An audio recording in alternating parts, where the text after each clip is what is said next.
Internet! Hello, you absolute lovelies. Let's talk all about Daredevil Born Again Episode 5. These are going to be broken up into Episodes 5 and 6. I know they aired them both back to back, but I thought each episode absolutely warranted its solo conversation. So this episode, full spoilers for Episode 5. If you're new to this page, please hit that subscription bell. I cover movies, I cover TV, but most of all, I cover comic books. I read about 50 to 70 comics a week, and I break them down on this page every single week, giving you my top 9. Try to make them very approachable, but most of all, I try to make everything I review, whether it's movies or TV, the adaptations from the lens of a diehard comic book fan. So I cover stuff outside of the genre stuff as well, but if you're watching this video, you probably care that I've read almost every Daredevil comic ever written, so that is the perspective I'm coming from. So please hit that subscription bell if that is of interest to you. Also, please like this video if you like this video, and leave a comment below of your thoughts. I love sharing in these conversations. I grew up when nobody talked about comics. Now it's the biggest thing in pop culture, so let's have a conversation in the comments below about Daredevil Born Again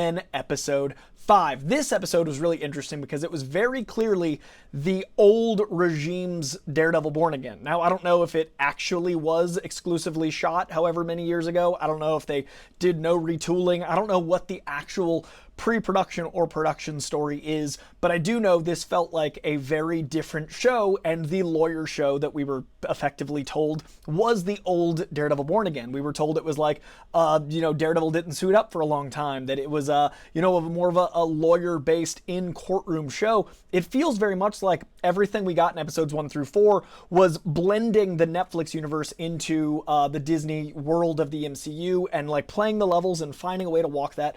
This episode felt like it was almost its own independent thing, and then they bring in other characters from the greater MCU to tie into Matt Murdock's world. But you'll notice, Vincent D'Onofrio wasn't in this episode. I know he was in the old original show, but Vanessa was a different cast member.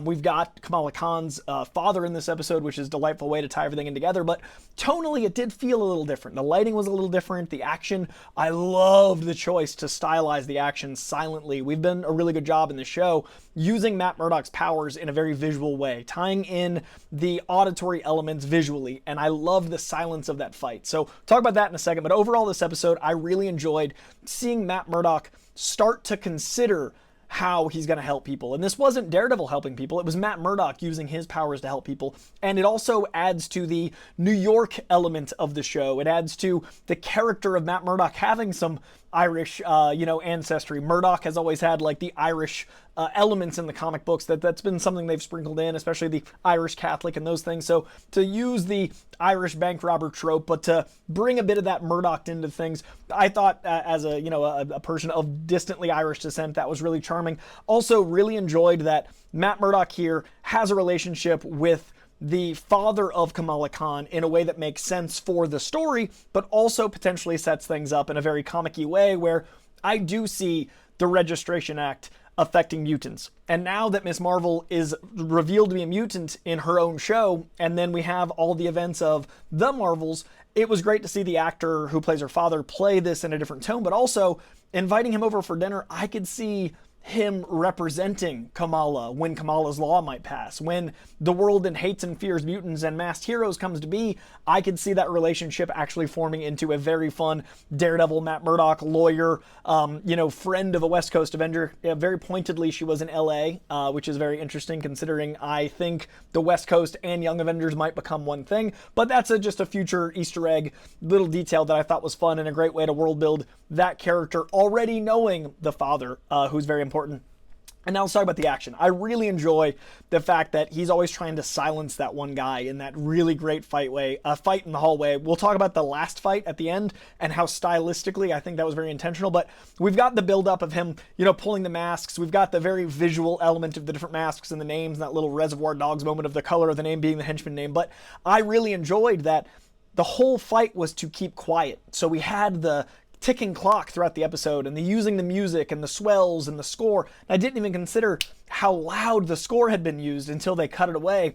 And then you've got like the choking and the avoidance of sound and then the catching the shotgun, all those dynamics that really show you the power of Matt Murdock's ability to gather his senses. That building right into the, the breaking the lock, hacking that scene, very Italian Job fun, but all of that growing and growing and Matt staying calm, the Matt being in control, Matt listening to hearts, Matt listening outside. And it gave us a great opportunity opportunity to introduce a new character with the cop. It gave us a great opportunity to bring in, like I said, another comic book cameo, all while feeling very contained. What I love most about this episode is that it felt like an individual issue that had a completely different creative team on it, that did have outside comic stuff, but it told its own story. I talked in the first 4 episodes about how this felt like a Volume 4 that acknowledged Volume 1 through 3, but Volume 4 had a new creative team. This feels like when a writer gets a little behind a deadline, or an artist doesn't make the pages in time, and they have a different artist come in, or a different writer, or both, and tell their one-off story they want to tell. This very much feels like, we have this cool Daredevil story. What if we put it in right here in continuity? And then they go back into the regular event.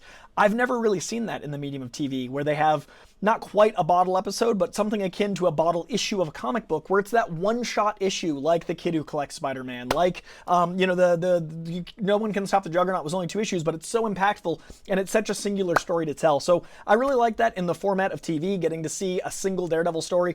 But what makes me curious now is, if this was in fact the original production of Daredevil before they retooled everything and brought, the original Vanessa back and brought back Karen and Foggy and all the things we've heard evolved into this season 4, would we have gotten that really fun, like 20 episode episodic, the different adventures of Matt Murdock, the different adventures of Daredevil, in that more, individualized TV singular comic sort of way? Would the show have felt more like this episode in its original iteration? Was this from that original iteration? I overall really enjoyed it. I do think I'm enjoying the main structure a bit more. I am enjoying the blend of Netflix with the Disney Plus show a bit more, so I'm glad things have evolved and changed. But it was really cool to see an episode without Daredevil fully coming back, because I assume episode 6 is the next episode, and 666, and the build-up of Wilson Fisk. He seems like he's about to break. Matt seems like he's about to break. I love that we got a brief moment to have an episode where Matt hasn't broken bad or back into Daredevil. He hasn't broken into Daredevil mode, but he is leaning that way and being a hero. And the last thing I want to talk about is that final fight. I love the fight where Matt dons the red mask and fights that guy outside, and you are seeing this lack of control and the style of camera movement and all this energy. And I really love that we've seen so much of, and this is something actually Greg pointed out, I do all these full live reactions, you'll notice my background, at Real Rejects. If you want to see my reactions in real time, Greg pointed this out, and I want to give him credit. Check out Real Rejects reactions. It's up before this. But he pointed out that the smooth camera shots that we know from Netflix are when they're in their suits. And I pointed out that that's when they're in control. That's their true selves. They're trying to suppress their violent nature. It's interesting that all the handheld stuff is when Matt Murdock is fighting, and that when Daredevil's fighting, it's a lot big wider shot. It goes from like Paul Greengrass to more of a sweeping image. And it's interesting that Matt's repressing Daredevil in these fights where he's being just a guy fighting, and maybe that's why it's a little bit more shaky. And then as it evolves, hopefully to more Daredevil, it's going to have that, picture-esque of a hold. So really interesting dynamic choice there. Really fun to have New York as a character again. Really fun to have a St. Patty's episode, and just a great little isolated one-shot issue of a comic book that does still obviously tie into the overall arc of the show and to the MCU as a whole, especially with the characters chosen and introducing some new ones. A lot of fun here. Very excited for this episode. They dropped 5 and 6 together. Very excited for the next episode. It's probably gonna be about an hour after this video. If you're watching this right as the notification goes off, probably going to drop that in about an hour. Speaking of, if you're new to this page, hit that notification bell. I want you to get notified. If you're a regular in this page, just leave a like and a comment. Let's have a conversation like we tend to do. Thank you for being here, you lovelies. I'll be back in about an hour for episode 6 of Daredevil Born Again, and I will see you in that video. Thanks, guys. And I'm glad you're enjoying these individual episodes, not the breakout. I saw a lot of comments on the episode 1 and 2 and thanking me for doing 1, then 2. Wanted to do that again for you guys with 5 and 6. So I'll see you for 6 very shortly. Bye, y'all.